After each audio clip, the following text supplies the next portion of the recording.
Hello, I'm Mathieu from Ludovox, and today I am going to give you a brief overview of Fields of Green. So Fields of Green is a drafting game for 2 to 4 players ages 12 and up, and it plays in around 45 minutes to an hour. So in Fields of Green, you are farmers and you want to create the best farm in the world. And you do that through victory points, and you have 4 years to do so. So having the best farm in the world is not a simple matter. You're going to draft cards because the government is going to give you special facilities to build that farm.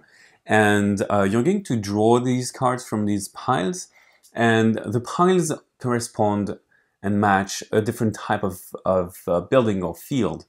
So you have, well, the fields, which allow you to create food, which may be oranges, cereals, vegetables, whatever. But they need water to prosper and to thrive. You have livestock, and livestock needs food, which is produced by the fields.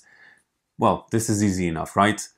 Then you have constructions, which are sheds or things that allow you to have a better control over your farm, and also you can obtain these tiles, these equipment tiles, which allow you to improve your structures. So for example, I could have hose pipes for my water tower so that the water goes further, or I could have fences for my fields, which makes them better. We have a few examples like this. So it's basically having freebies. And then we have buildings. And buildings are scoring, endgame scoring for choosing a path rather than the other. And finally, these two are available, but not for the taking right away. We have additional water towers and silos for you to build. So you're going to choose a hand of 6 cards, and in most drafting games you would just draw from a random stack, and this is not the case here. You have control over it, and you're going to choose 6 cards from at least 3 of these piles. So for example, I may choose 3 fields, 2 livestock, and 1 construction. And then once everyone has chosen a hand of 6 cards, we can start playing, and we're going to select 1 card. And at the same time, we're going to reveal it, and every player is going to take an action with this card. So obviously, what we can do is play it. Play it on our farm, and then I have to pay the cost, which here is 4, so I would get back 1 from my 5. And then a card might have an instant effect, or it can have a long-lasting effect, such as a harvest effect or an ongoing effect. So the harvest effect is going to happen at the end of the turn, and the ongoing effect is permanent. So once I build my pepper here, I just give my hand to the other player, get another hand, and select another card, etc., etc.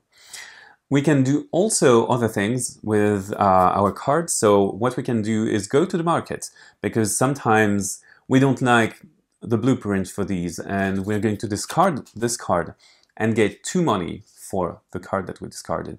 Additionally, when we go to the market, we can sell our food, and we can sell up to 2 food for 2 gold every time we sell food. So up from 2 to 6 money from this action. The other thing that we can do is building a silo or water tower. So I still take the blueprints of a building, just discard it, and take a silo or water tower and pay the cost if needed. Why build those? It's simple. Food and water have to be stored in order to be used later. And there is something special with water.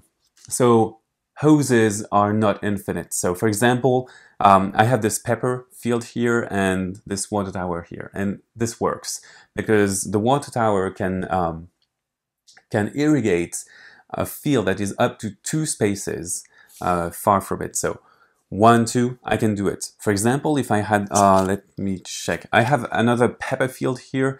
So here I would not be able to water this because 1, 2, 3, that's 1 too far. So I should build maybe another water tower and try to fill it. Well, it comes full of water, but I might have to fill it first. And then we do that until our hands are empty. And when the hands are empty, what we do is the harvest phase. So in the harvest phase, we do the harvest effects, which are effects on the cards. For example, on the peppers, I have to spend water to get food because it's a field, so it's going to bring more and more food. And in this case, I cannot store it, so that's why I probably should need a silo, because I could store my extra food here and sell it in the subsequent rounds of the game. So as I told you, the main harvest effects are fields and livestock. Fields are going to give me food, and livestock is going to give me money for the food that I produced. We start to build an engine.